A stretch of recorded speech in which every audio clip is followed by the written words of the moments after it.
Good evening and welcome to the Township of Woolwich Council meeting on March 28th, 2022. We are now live on YouTube.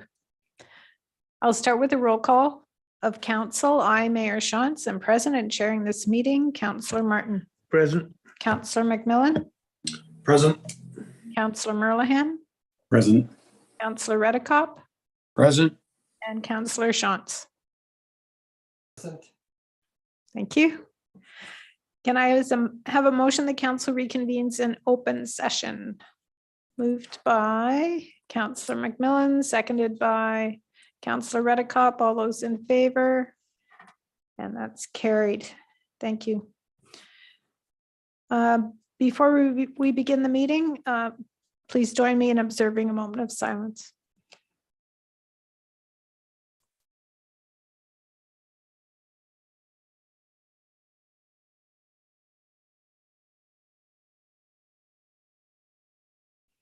Thank you.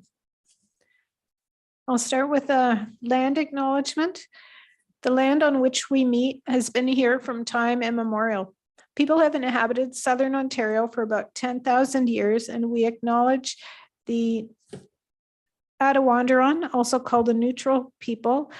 And just as an aside, I was doing a little bit of research because the name Attawandaron was given to them by the Huron, because their accent was a little bit different than their own. And so it was something like people with a different accent or a different dialect. The research I found said that they called themselves the Shenanton, the people of the deer, or the keepers of the deer. And I kind of like that. Anyway, they were here. They were the first people here. Also, the Anishinaabe and the Haudenosaunee peoples who lived here when the settlers arrived and who share this land with us. May we together learn to care for and respect each other, our flora and fauna, and the land we inhabit together. Are there any disclosures of pecuniary interest?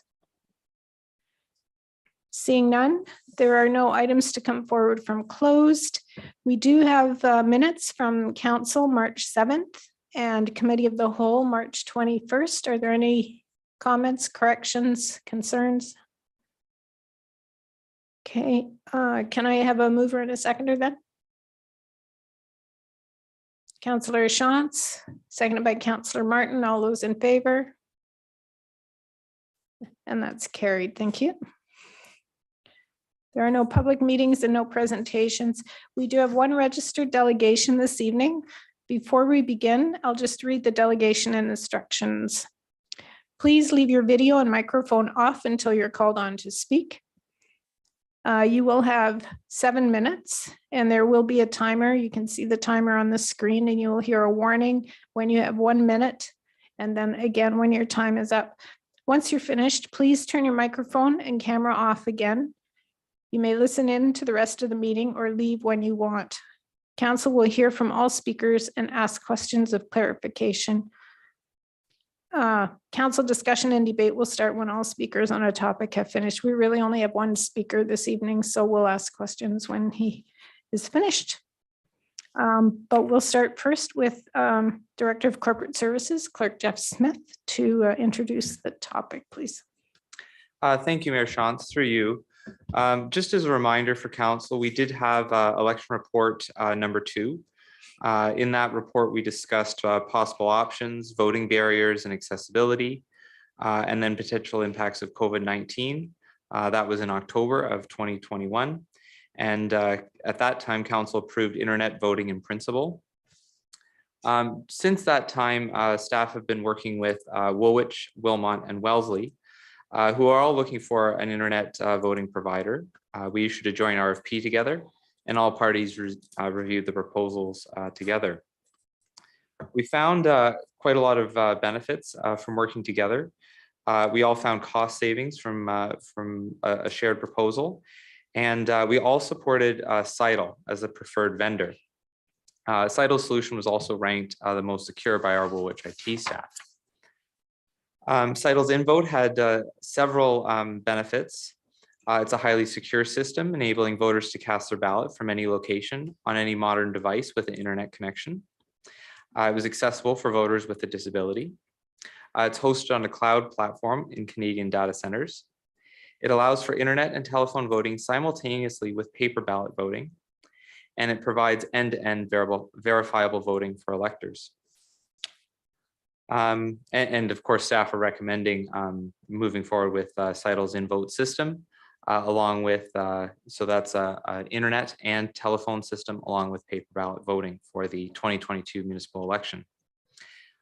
If we do move forward, or if council does approve that, the voter experience would be very similar in 2018. All voters on the voters list will receive a voter notification letter with their PIN and voting options. And I would expect most voters would probably be able to vote without needing any help from staff, either at home or wherever I guess is most convenient for them. For anyone who does need additional help, we will have help centers set up in Breslau, Elmira, and St. Jacobs, where voters can check, update, or amend their information on the voters list. They could access a computer to vote online, or they could vote with a paper ballot on election day. The report also goes over financial implications. So CITL's system includes both the internet and telephone voting component and the end-to-end verifiable voting included in the price. The costs will be within budget, which will allow for both voting methods as well as paper ballots and some additional staff supports over the past election. So as I said, staff are recommending council approve a bylaw authorizing internet and telephone voting as all alternative voting methods as set out in the report, and direct myself to continue preparing for an election with internet, phone, and paper ballot voting options. And with that, I'd be happy to answer any questions that council may have.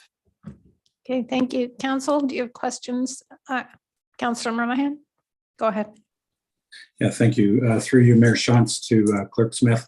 2018 voting online didn't really go over without any snafus. What can you tell us about this new contract with CITL that is going to guarantee that the election will go off on October 24th? Thank you. Through you, Mayor Shantz, to Councillor Merlihan. I think we have the benefit of having that experience in the past. Maybe not a benefit, but we've definitely been able to learn from that experience, and the voting vendors do as well.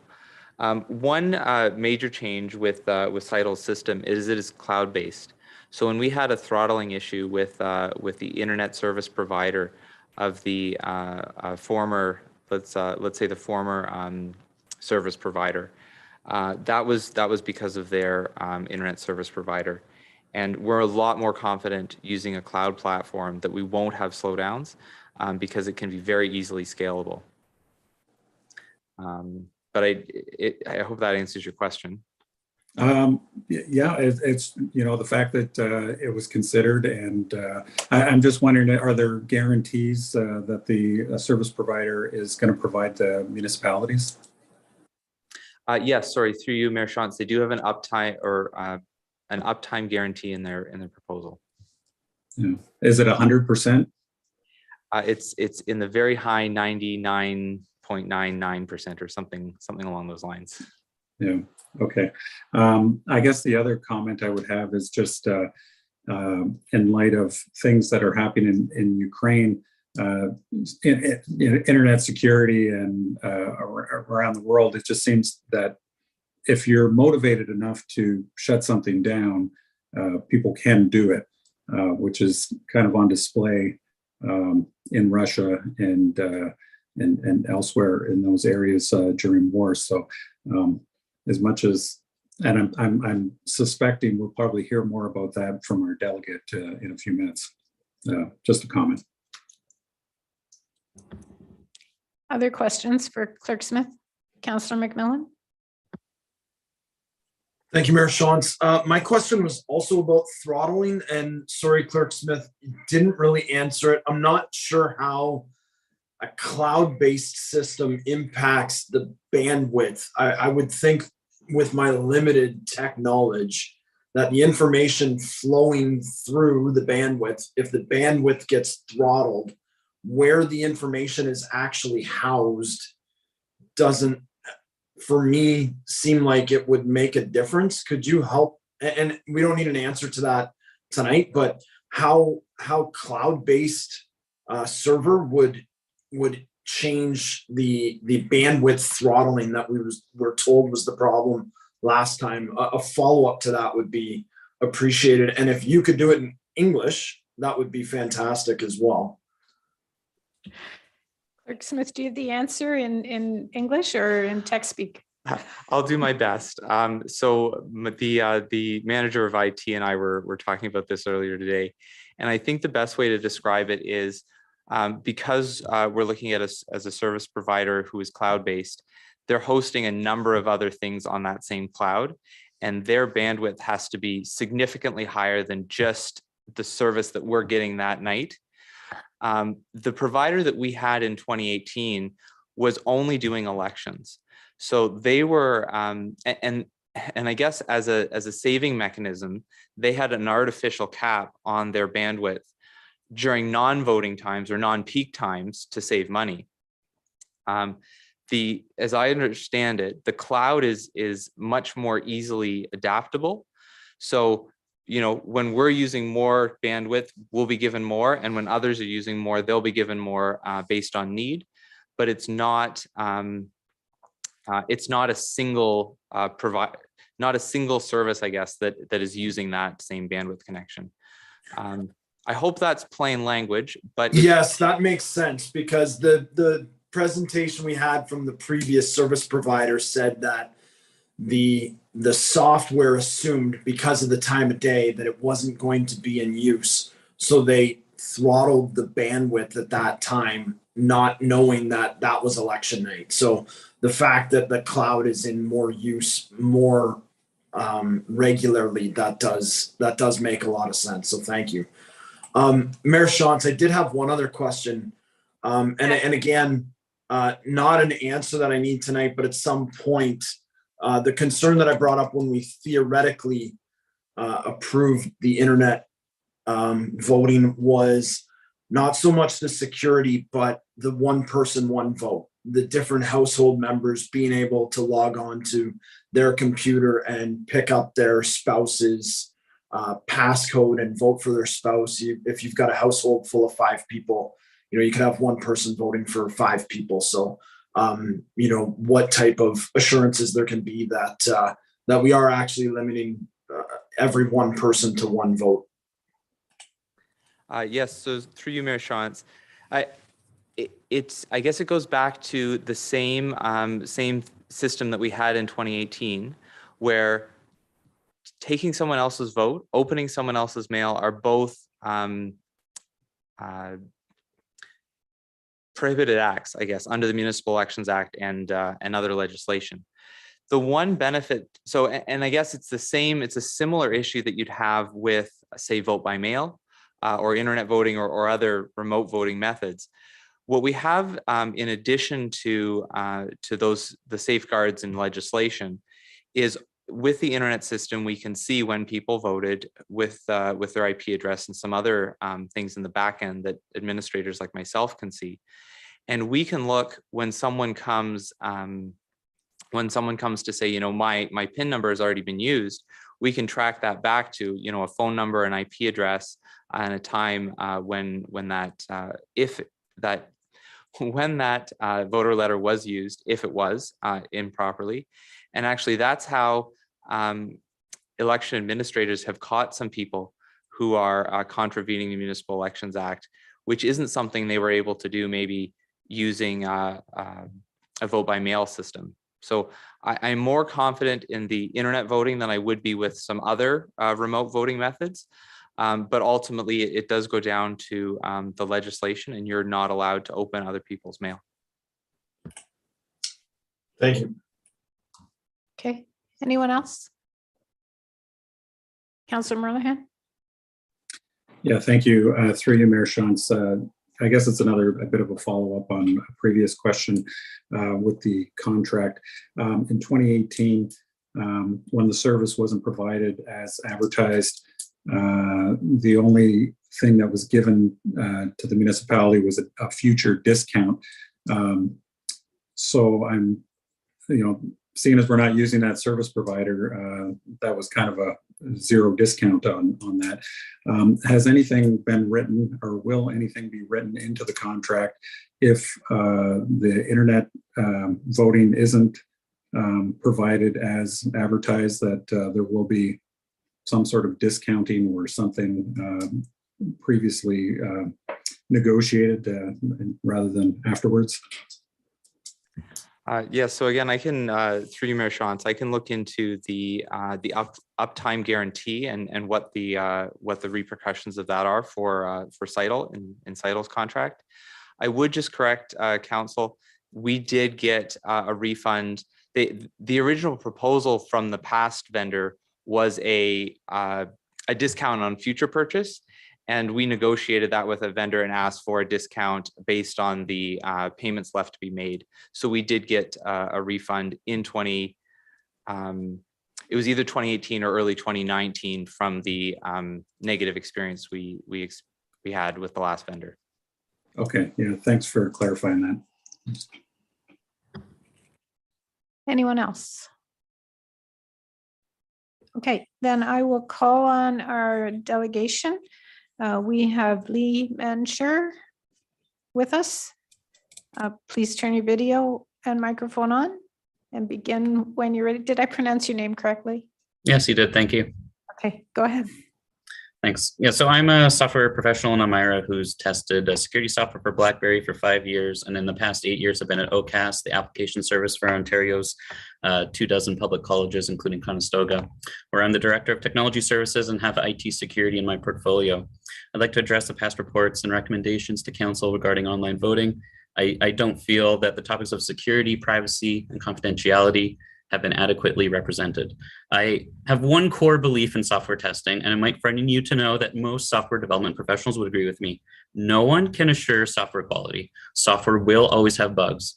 In most software systems, we can live with a small amount of problems because in most systems, someone will know when a problem exists. But election software should not and cannot be trusted in Western democracies because a core principle here is voter anonymity and the inability to trace votes, which means that problems are highly unlikely to be known to voters and election officials. So in council meetings discussing online voting in April 2017 and October 2021, the following statement was made. If we're comfortable with investing in banking online, then voting online should be safe too. This is a poor, although common, and misinformed metaphor. It's not an apples to apples comparison because the first rule of online voting is that anonymity.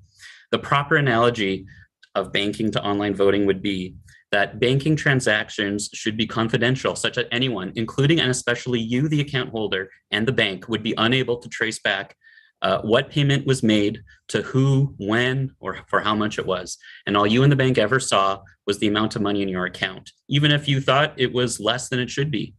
And so if you're okay with that a kind of banking system, then fine, support online voting. But I suspect most of us would not want to participate in a system like that. Financial systems also are protected against fraud by federal policy, regulations, and centralized bodies. Such policies don't exist for online voting here in Canada. In a virtual election, we outsource system development to any number of onshore or offshore software developers. The vendor Cital being proposed to council today is based in Spain, recently went bankrupt, and is supported by American and other international investors. We may have assurance from the vendor that they meet certain security standards, but we don't really know. We should note that in 2019, the Switzerland government abandoned their use of Cital due to flagrant security flaws. Major and multiple vulnerabilities have been found with virtually every online election vendor software, not to mention the dividers voters will use phones, PCs, Macs to actually cast their vote. I guarantee that for a one-time fee of $1,800, the third-party security auditor mentioned in the 2022 election budget is not doing a deep and thorough assessment of the system. If they are, please tell me who this security auditor is, because I'd love to save my company a ton of money. Sure, we could have Voter verification codes tell an individual voter that their ballot was counted, as per the Brock University trial that Woolwich ran a few months ago, which I participated in. But how do we know that it shows the voter one thing and behind the scenes within the software code does something else? Did the software actually add up all the votes correctly? If an election official or candidate wants to question it, what recourse would they have for a recount? What would they check in lieu of physical ballots, which are tightly controlled, audited, and tracked from print machine to polling station to long-term secure storage location? I watched and read the information on the proposed vendor's website that was publicly available. It does nothing to comfort me. It explains using some colorful graphics and animations, a system that sounds good in theory and is rooted in good software development principles. But ultimately, validating the votes and recounts comes down to a software algorithm that this company created. And Woolwich, as a consumer, is simply trusting that it's implemented accurately.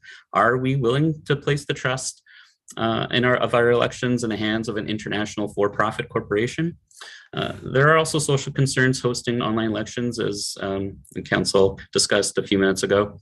Online voting solves some social concerns such as accessibility and convenience, but introduces others. In online voting, a voter usually enters their personal information and PIN mailed to them to access a ballot. This does nothing to validate identity. It only validates that the person voting knows this information, and that person may not be the voter, as previously discussed. Regardless of what the Election Act says, it could be a parent, spouse, friend, or acquaintance that ignoring that Election Act. People living in the same household voting on the same IP would not raise any security concerns. Those folks could also be peering over the voter's shoulder, pressuring them to vote in a way that they don't feel comfortable. A parent could consume their vote of themselves and their apathetic 18-year-old child. An elderly voter without much computer ability or declining mental health could have their vote consumed by a caregiver without them knowing or understanding.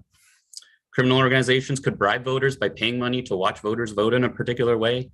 And in in-person elections, in the rare case that a person needs assistance, their helper has to sign a legal declaration stating that they will not sway the voter's decision. And this can be audited and traced after the fact to find bad actors.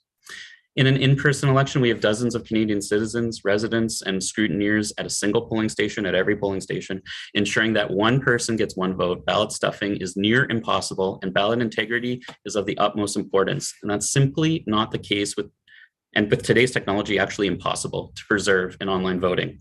Elections Canada agrees. They publicly spoke against not only Woolwich's 2018 election provider, Dominion Voting Systems, but online voting in general during the 2020 US presidential election fiasco, stating that they don't use or endorse online voting machines or online voting. And that speaks volumes, I think, about their concerns. And why would Woolwich Council choose to ignore this advice and go against Elections Canada direction? I have sent several long letters to Clerk Jeff Smith over the past 4 years expressing my concern that Woolwich Council would again approve online voting this year. Thank you for your time, Jeff. However, I don't feel that technological and procedural security concerns have been properly addressed in the current proposal. I suppose where you land on this argument depends on whether you value the supposed benefits of online voting versus the risks. To me, one compromised vote is one too many. The risk of wide-scale compromised online voting outweighs the benefits of online voting. In conclusion, I hope my 17 years of experience in software testing has helped you see that the marginally improved accessibility, cost, and speed factors that online voting might present does not make up for the severe and certain risk to confidentiality, privacy, security, and sanctity of the ballot. I welcome any questions or requests for further comment now or after the meeting. Thank you for your time. Wow, right on time too. I tried. Thanks. Thank you. Are there questions for Mr. Mancher? Councillor McMillan? Thank you, Mayor Shantz, through you. I have a couple questions. I'll ask one. If there's other questions, you can come back to me. The analogy about online banking is well taken. Obviously, with online banking, any error we want to figure out, and I've had on my online account errors that I've caught, things charged to my credit card that I didn't purchase, or there's a double charge, or I've had payments to credit card that wasn't credited, and I was able to go back and look at the account balance and see the payment date and know that the payment wasn't credited. And I could go back and make that change and get my statement back to being perfect. are you suggesting that the analogy would be every vote needs to be tracked so that we know every vote is perfect? Or are you suggesting that there could be that the concern is a catastrophic collapse where you can't track any of the votes and we have no idea what the vote count is? Is the concern, perfection in the voting or avoiding a cataclysmic collapse? Go ahead, Lee. Thank you. I would say both. I mean, in the Brock University trial, I believe I only did it once. So I was asking like favorite pizza toppings or something. And then I got a verification code and then I plugged in the verification code some minutes later and said, yes, your vote's counted. Well, great. I don't know. It doesn't tell me, the voter, what I actually voted for. And even if it did, I don't know that it's being tabulated and added up correctly on the administrative console that the election officer would look at. So I'm concerned at an individual level that my vote is actually counted the way I cast it. But certainly there could be wide scale problems too, and would be as invisible in my opinion. Okay. Thank you. Okay. Anyone? Councillor Merlihan, go ahead. Yeah, thank you, Mayor Shantz. Through to you to Mr. Mansher. I just want a general comment. I've been the beneficiary of many of your long emails over the years, and do appreciate the wealth of knowledge that you bring to this particular subject. I guess I'm curious about you made some, provided some information about Seidel being banned in Switzerland and going bankrupt and stuff. Is that information that you just basically did a quick Google search on, or is that some professional? I found news articles today about it because I didn't know the vendor until today. But so yeah, it could be, take it with a grain of salt. You can find anything on the internet, but I look at, I guess, good news sources like Politico was where I found that one about Switzerland. Okay. And multiple news sources about them going bankrupt in 2019. Okay. And I guess I'll have a further follow up with our clerk just about, what kind of background checks were done on their end. But where was I going to go? I did have another question for you. Okay. So you won't be voting by internet this year. In the past, did you prefer telephone or will you be doing ballot?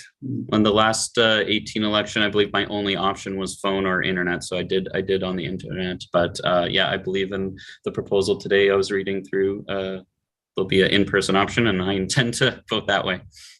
Okay. Thank you for your information again tonight. You're welcome. Thank you. I'm sorry for the long letters. No, it's all good.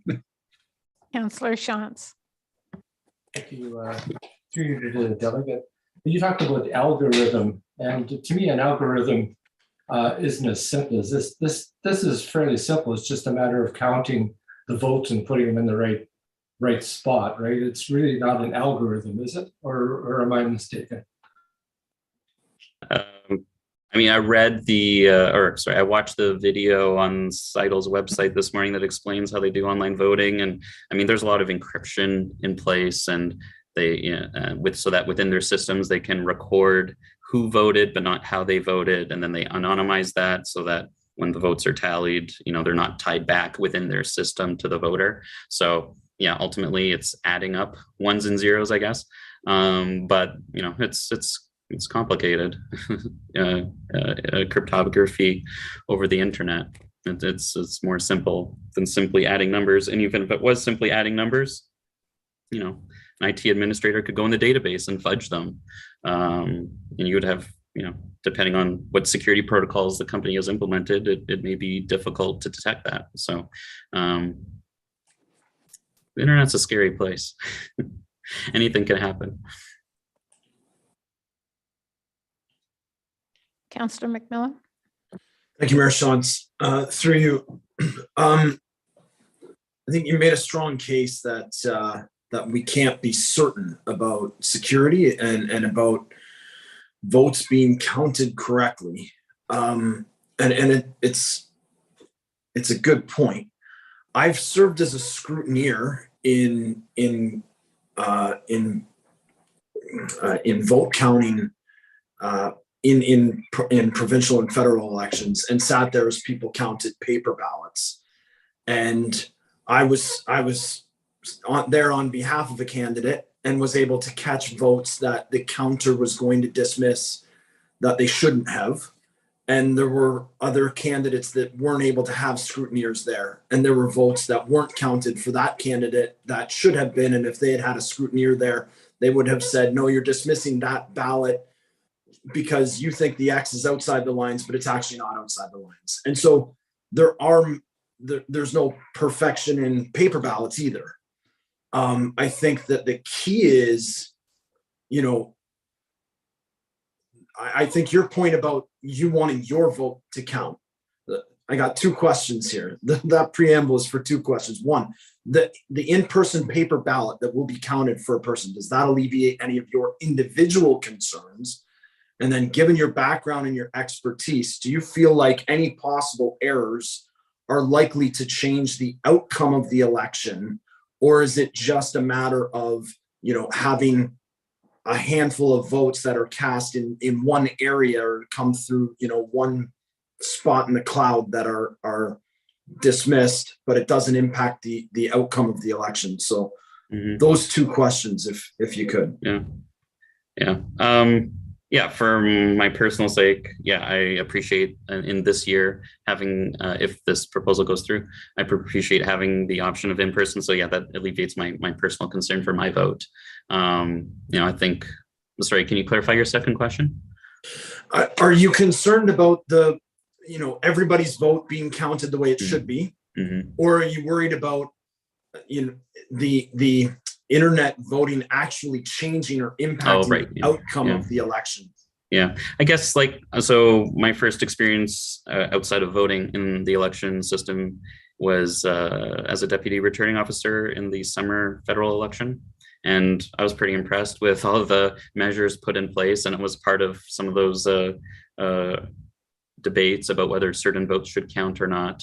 When the voter did not follow the instructions and just put the X where they're supposed to. But I think it's hard to say whether or not an error would in an online voting system would affect the overall result. There's no telling what mistake a developer may have made when coding the software that might miscount it. And if it's a systematic problem, then such problem may be very hard or impossible to detect immediately or weeks or years later. So it's hard to answer that question. If I may address the cloud and explaining the cloud in English, to me, the cloud is someone else's computer. So if you're using AWS cloud, that's Amazon's computer. If you're using Azure, that's Microsoft's computer. You can scale things dynamically in the clouds to account for performance and load to sustain performance with increased load. But it's still up to a developer or an IT administrator to configure the system correctly to make sure it scales. Councillor Redicott. Sort of a follow-up through you, Mayor Shantz, through a follow-up to Councillor McMillan's question. Has there ever been an election that you know of, since you're very well versed in the technology, that an election has been compromised through internet voting that you know of? I mean, I'm aware that you're telling us about the things that can go wrong and can go wrong catastrophically, but is there an election that has been done over the internet, over the phone, that has been compromised in your in all the research that you've done? I have not looked at whether other jurisdictions have been compromised. I can't answer that one way or the other. Okay, thank you. Are there any other questions for Mr. Mancher? Okay, thank you for bringing your concerns to us tonight. And if Thank you. turn your video and microphone off, we'll carry on. Thank you. Any further questions for staff or discussions before we deal with the recommendation? Councillor Merlihan. Thank you, through you, Mayor Shantz, to Mr. Smith. Mr. Mancher talked about Seidel and doing some Google searches on the background of the company.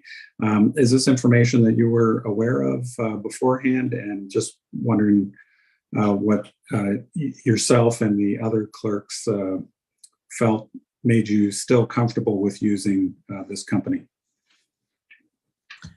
Through you, Mayor Shantz, to Councillor McMillan. We did look at the, Councillor Merlihan. We did look at the ownership of the Seidel as a company, and they are owned by a company with a strong balance sheet, and we had no concerns with that. We also, as clerks, we looked at what other municipalities are doing, and we found comfort in that other municipalities are using Seidel's system. Some larger municipalities in the GTA have used Seidel for quite a few years, had excellent references or provided excellent references, and said they were going to continue using them and have already selected them for the 2022 municipal election. Okay, thank you. Clerk Smith, could I just ask a question that was also asked of the delegation? Did you and the other clerks ever discuss or research any major problems that have happened with online voting? So through you, Mayor Shantz, we haven't, I haven't heard of any major problems with online voting. I have been somewhat active in the Online Voting Standards Council for Ontario. It's a group that is looking to develop online voting standards, and we are looking at some of these issues. Of course, end-to-end verifiable voting is one of the things we're looking at proposing if those standards are adopted. I've been following a lot of the research and things like that Dr. Goodman has been putting out. I've been looking at Dr. Essex's research from another cybersecurity expert.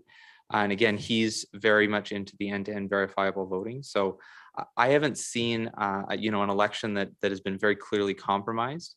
I had heard of some early trials. I believe the delegate mentioned, I think it was Switzerland, where they did some early trials of this and pulled back before they were ready to sort of launch that.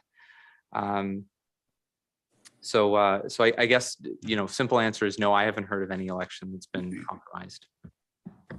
Okay, thank you. Councillor McMillan.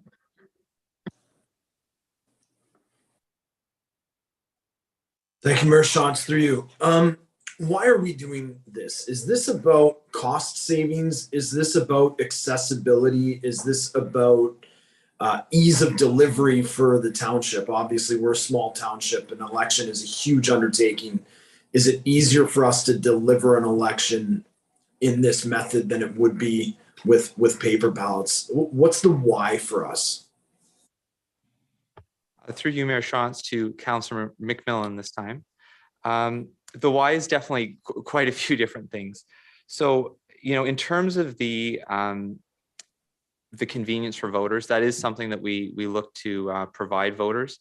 The general research around online voting isn't that when you provide internet voting, you get a huge uptick in voter turnout, but rather that as the easier you make voting, the easier it is for people to vote, and then they will come out as best they can.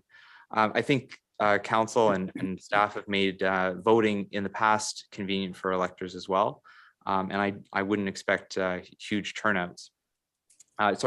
Huge changes in turnout with internet voting, but I think we want to try to keep that that convenience factor for voters. When I looked at some experiences that election providers had with the federal election in 2021, one of the issues they experienced was election workers. So, to deliver a hand-counted paper ballot election, you need quite a few election workers to provide those services to voters. And in the context of late 2021, going into another wave of COVID-19, or potentially starting to hear that, the federal government or Elections Canada actually had quite a hard time recruiting volunteers to work the federal election. So they had quite a few issues there. And, if we do get into, I hate to say it, but any potential future waves of COVID-19 or anything, I think we would have those same staffing challenges. But also, I think we would have issues with, anyone that didn't feel safe to leave their home or to vote. So in the last report, I did speak to, some things that other municipalities are putting in place to sort of just be ready for that type of voting. Some municipalities have done drive-through voting. Some municipalities are looking at home visit voting. I just don't know if Woolwich Township, those are bigger cities.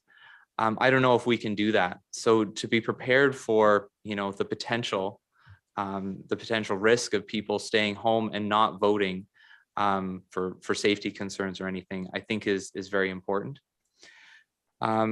We've stressed the accessibility of internet voting.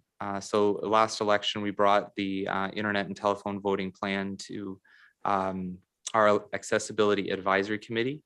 They were very supportive of internet voting. And then after the election, we brought any accessibility feedback we had to council. And again, people were very happy. Some people said, I felt comfortable that I could vote by myself independently, which is something that they hadn't been able to do before. So definitely got some good marks on the accessibility side of things. I think that I hope that mostly answers the question. There's a lot of benefits. It's not specifically about saving money or administrative efficiency. The principles in the Act directly speak to, the vote should be the most important part. But there are financial considerations that we're looking at, and we are trying to deliver our election within budget. Thank you. Anyone else? Councillor Martin and then Councillor Shantz. Thank you. Regardless of which way we go, you talk about being convenient for people. We still have advanced polls, is that correct? Of 2-3 different days, or you could even increase them maybe. And that would be a type of convenience for people. So through you, Mayor Shantz, we last election in 2018, we did an advanced voting period. So we had, it was about 14 days of advanced voting with the internet and telephone system. One thing is it is open for an entire period. So we did that last election, and we would definitely look to do that again. Just based on the statistics that we found when voters were voting, I think we might be able to shorten that period up a little bit and then target the help centers a little bit more specifically. But essentially, yes, there'd be an advanced voting period and lots of opportunity for elector assistance. Okay, Councillor Shantz. Thank you through to Jeff. Question I have is in your proposal here, I guess on the bylaw, and there's nothing written in the bylaw there that I can see that spells out hand counted paper ballots. And is that just implied and doesn't have to be in that bylaw, or should it be actually written in that bylaw? Because we didn't have that in the past. And I'm wondering if it should be added here. Yes, through you, Mayor Shantz. So hand-counted paper ballots are by default allowed under the Municipal Elections Act. If council wants to approve any alternative, the term is alternative voting methods, but anything other than hand-counted paper, you're required to pass a bylaw to authorize those methods. Okay, so this isn't stipulating what we're allowing. This is just allowing us additional. Okay, thank you. Councillor McMillan. Thank you, Mayor Shantz. in 2018, we were one of only a handful of municipalities that used internet voting. You referenced a number of municipalities that have used this particular vendor. Are we expecting more municipalities in Ontario to use online and telephone voting in 2022 compared to 2018? Through you, Mayor Shantz, I haven't seen too many statistics in terms of who's chosen online voting yet. In the past, we've seen sort of a gradual increase of municipalities moving to internet and telephone voting. I guess I can say we have heard from several other municipalities using this provider. We got some proposals from all the municipalities you saw in the report, and several of the others also spoke to municipalities using internet and telephone voting. From memory, I believe in 2018 there were just over 200 municipalities that used internet and telephone, but I couldn't tell you how many used it or are planning to use it in 2022. Okay, thank you. Are there any other questions? And or would someone like to move the recommendation?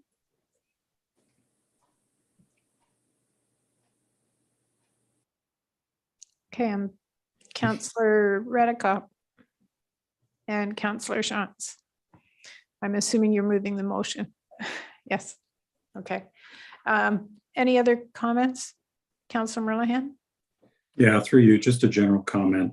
I guess I really appreciated Mr. Mancher providing another perspective on internet voting. You know, this is there's lots of pluses for us to do this. There is potential for it also having some negative impacts. And in 2018, you know, it didn't go so smoothly for us, the election overall. But I hope we've learned from those issues. And you know, every year there's internet voting that you know, we improve upon those systems, because I think there will be benefits to lots of people.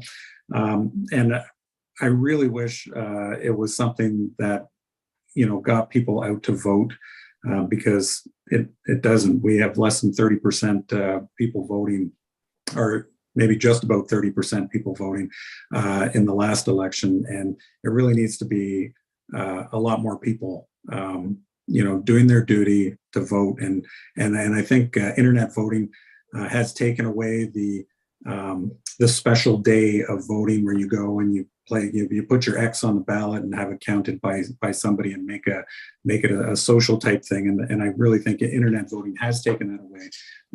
But I guess it's up to candidates to you know, bring the excitement of voting again.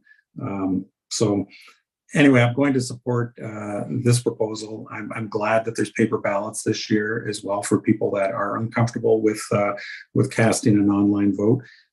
But I think you've got a good plan in place for the township, and I really feel like, you know, we have learned a few lessons from 2018. Thank you. I'm going to call the question. All those in favor, or Councillor McMillan, sorry, you wanted to say Sorry, something. yeah, just really quickly, Mayor Shantz, I just want to echo some of Councillor Merlehan's comments. Thank Mr. Mancher for his comments. I think that there are legitimate concerns. For me, it comes down to two things. Having the staff to run an election, especially in a global pandemic. If we don't have the staff and people have to line up for hours in singular polls because of staffing, that's going to be a problem.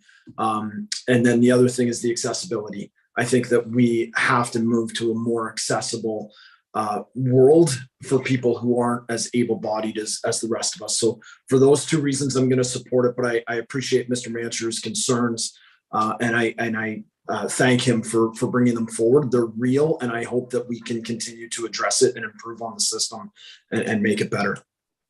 Okay, thank you. Anyone else before I call the question? Okay, all those in favor? And that's carried. Thank you very much. We have no unfinished business. We do have a number of consent items. Staff has wondered whether council has any questions on 12.2.1. That's the correspondence from the Ministry of Agriculture on drainage in Ontario. Jared will be happy to answer questions if anyone has questions on that. If not, we can carry on. Councillor Merlehan.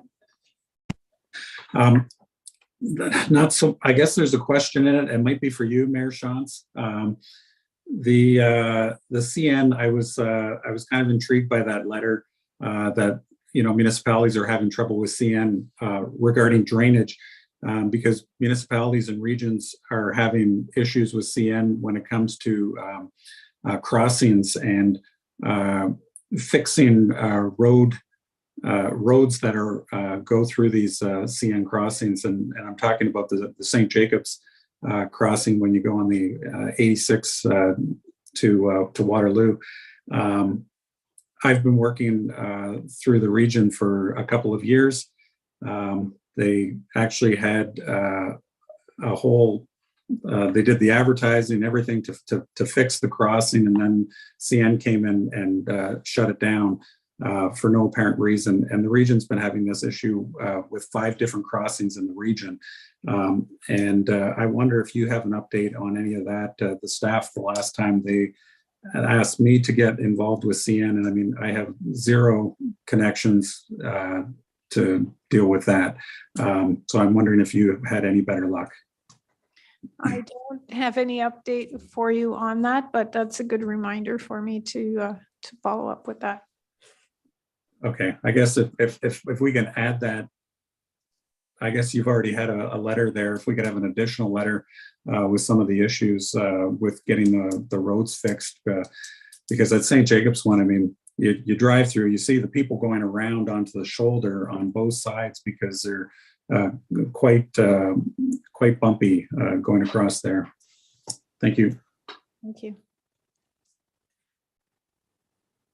Any are there any questions for Mr. Poupey on that one? I think it was, I think this one was on more on drainage issues in the Drainage Act. So I'm not really seeing anything on that. Jared, did you want to speak to it? Was that something that you were wishing we would do some advocacy on?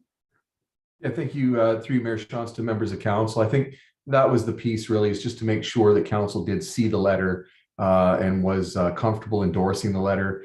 We have some projects that we will be dealing with CN on. Elmira Drain 1 is one of them, and an upcoming petition to deal with an outlet in Breslau. So Woolwich is going to be dealing with CN in the upcoming months. And just wanted to make council aware that there have been challenges with them throughout the province of Ontario, and so much so that you've had the Minister of Agriculture, Food and Rural Affairs have to pen a letter to CN. So just wanted to make sure that council was aware and endorse that letter, and we'd be comfortable sending that out. Okay, council, are you okay to endorse that letter? On behalf of council, it looks like thumbs up, and Councillor Shantz is waving. He wants to say something. I think if we're going to endorse that, should we add Councillor Merlehan's concern and pen our own letter additional? I think that would be quite in order. Jared, do you know the issue well enough to? I mean, you're sort of connected on both sides about with the road crossing as well. Could you massage the letter and then make it more Woolwich centered?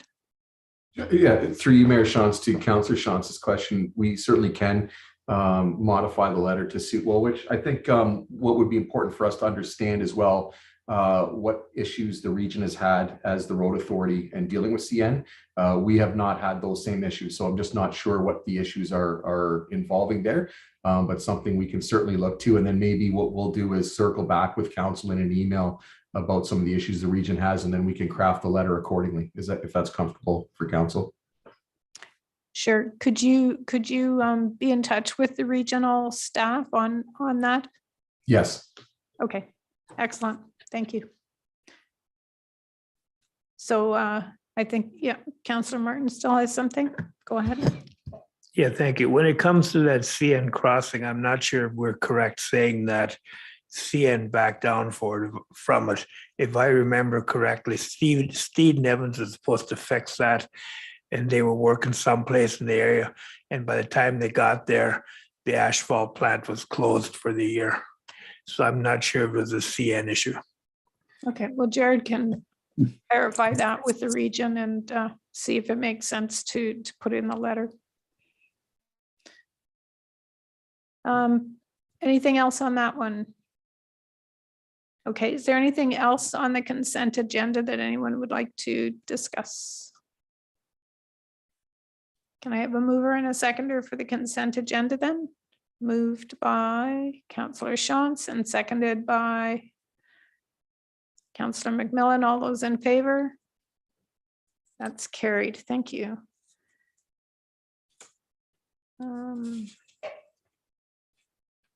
Included in those was also that letter, the endorsement of the moratorium on the aggregate operations. I'll just note that we talked about that last week.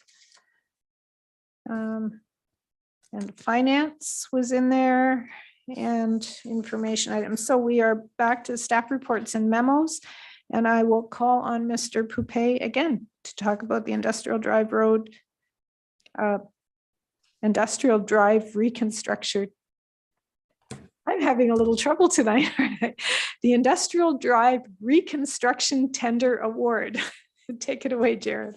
Thank you, Mayor Shantz. We purposely don't want to make these very long report titles, but sometimes it happens. So that'll be, we'll take the responsibility for that one. So we have an interesting report here before council this evening. I think this is indicative of a number of things, and I think I want to highlight those issues to council. This is not your typical tender award recommendation report. Typically, we are at or near budget. This is significantly over. I think there's a few reasons for that we tried to highlight to council. Obviously, COVID is playing a role as far as supply chain. We do know that exists. And then there's market volatility, of course, with global events creeping in. We see that at the fuel pumps, of course, and that bleeds out into most things that we do on a large scale. So I think what's important to highlight for council's benefit is that staff are recommending to proceed this year with Industrial Drive despite the overage.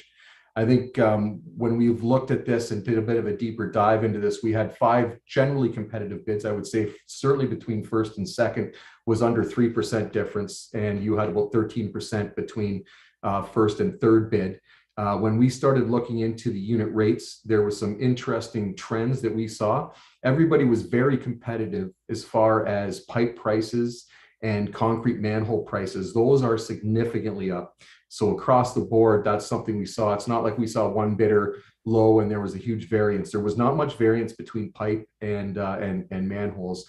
And then conversely, I think what we're experiencing is just because of the market volatility, we're dealing with contractors accepting the risk and not sure how that looks. So there's also cost increases with some of the items like mobilization costs, where you're guaranteed 60% to mobilize to site and then the remainder 40% is paid. You see it in bonding, insurance. You see it in a number of those items that were generally static for a number of years, but we've definitely seen that increase there, which to me or to us would indicate that there's somewhat of a concern, and I think that's fair to say. I think that across the industry there's a lot of unknowns in this. I would remind council though that we have experienced significant savings on our College of Bauman tender award. As council is aware, that we were able to utilize that and use unit rates from 2021 In looking at those unit rates comparative to this, in some cases, they're double. And again, in pipe and concrete. So I think what we're experiencing here is the cost of construction in 2022. We do have another large tender to come out yet, and it will be on the Elmira North sanitary pumping station. And so what staff have done is looked at how can this be funded without a net increase to the budget. And we've proposed to pause the maintenance paving program this year.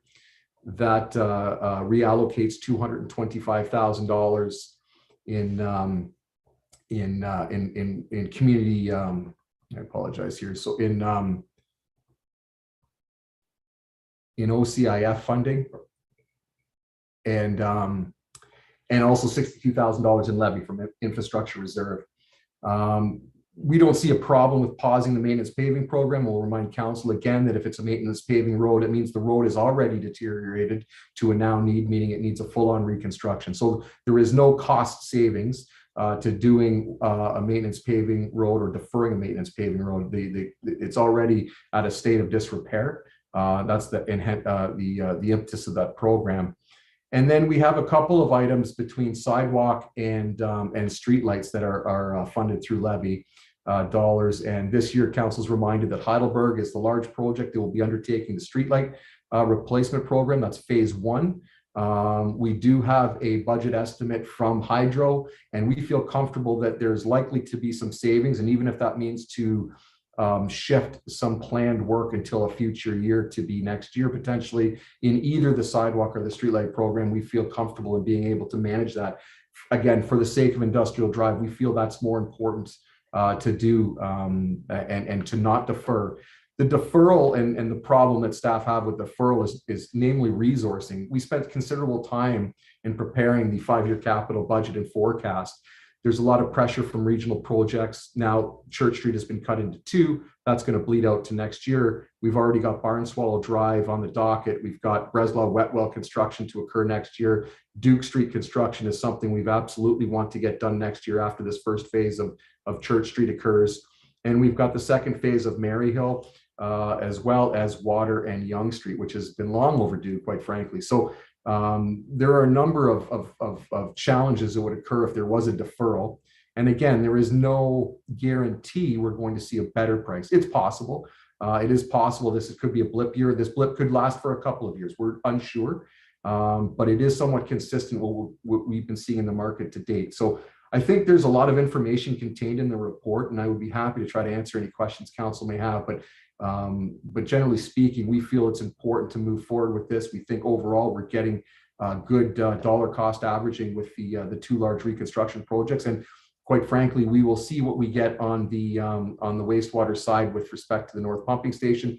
We appreciate that there is additional debenture required out of the wastewater budget to support this, but that's simply because of the funding model that we utilize for road recons, where you have a certain portion being picked up by the user systems, water and wastewater. So with that, I would turn it over to council for any questions you may have. Okay, thank you. What questions do you have, council? Councilor Merlihan, go ahead. Yeah, thank you. Through you, Mayor Shantz, to Mr. Coupé. This is just one of the first projects, I guess, coming through.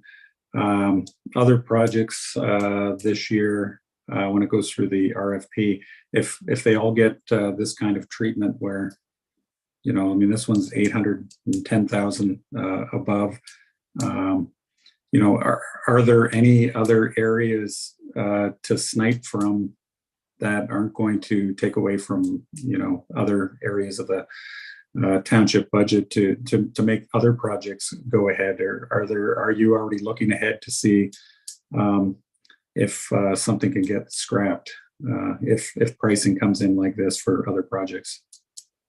Yeah, through you, Mayor Shantz, to Councilor Merlihan. So I think it's a good point to make, and we are looking at that. Obviously, this is our second project. The first one was College and Bauman. This is our second one, and the next one is the Elmira North Pumping Station. So I think we're going to be very interested to see the price on that, and that would be something we could potentially defer, depending on, again, I think on the cost variance. I think that's the important piece. But this is our large reconstruction project that was budgeted for this year. So we are strongly recommending to proceed with this. And we will look as future tenders close, what we may or may not do. We have our paving tender, of course, any of our annual programming. There's always the ability to reduce the scope to continue to still do some work. In this case, we can't reduce this reconstruction project. It's kind of an all or nothing, we feel, as far as the length of it goes. But certainly we're very interested to see what our tender comes back in with the Elmira North Pumping Station. But that may be one, depending on, again, the spread, if that may be one we have to sit and defer, just because we're already into debenture already this year. Okay, and then I guess on this project, when you look at the scope of it, it had sidewalks on both sides. If we did sidewalks on one side, would that give a significant amount of savings? It's a pretty long stretch there, but maybe the inside area where you have the boulevards basically between the two roads, would that really need a sidewalk and have some savings there? Through you, Mayor Shantz, to Councilor Merlehan. So we have only limited sidewalk to one side. So there is only sidewalk going along the east side. So really the aggregate amount of sidewalk will be less than if we did it two sides. So we were conscious about that. We are going to get a bit wider pedestrian connectivity piece on the east. But we don't see anything really that we could shave off of this that would be substantive enough. We didn't see a huge cost increase on the concrete sidewalk or curb. It was more in the precast concrete structures like manholes and catch basins that was significantly higher. So two different operations occurring there with concrete. Okay, thank you. Other questions? Councillor Shantz. Thank you. Through you to Mr. Poupet. I'm glad to see that you left the digital signage in there and didn't take that out for some savings. Can you explain again what that's going to look like here? Have we seen any designs on that at all, or am I missing that from the past reports? Yeah, through you, Mayor Shantz, to Councillor Shantz. So we're just working through the RFP process for the digital sign. The proposal would be to get the base done through the project and then come in after the construction activity. And being that that's modernization monies, that was grant money essentially from upper government funding to the township. So we saw that could be valuable. We don't know what the cost is going to come in yet. We haven't tested the market yet, so that might be another conversation to see where that lands. But right now we are looking at a digital sign that would be both directions of traffic facing. And we could certainly provide council with an update when we go through that RFP process. Yeah, I think that would be nice to see. I was in that area today, and all of the portable signs that are along that stretch of road is unbelievable. I mean, you can't count them on one hand. You'd have to use both hands and possibly your feet. So I think it'd be nice to eliminate all that and get it down to one signage. Any other questions? Okay, there is a recommendation here. Would someone like to move it? Moved by Councillor Merlehan, seconded by Councillor Shantz. All those in favor? And that's carried. Thank you. Thank you. Other business, mayor's report on regional matters. The last Wednesday, we approved a couple of things. It was a bit light. The region is participating in a provincially funded study that explores how transit can be improved for residents between Waterloo Region and other regions, particularly concerned between Waterloo Region and Guelph, and sort of looking for how to connect the two-way all-day go and get people back and forth between those two municipalities. I thought I had also read something about Brantford somewhere, but I don't see it on this little note I have here. So that is provincially funded, and the report's supposed to go to council later this year. That's And we're still waiting for funding for electric GRT buses.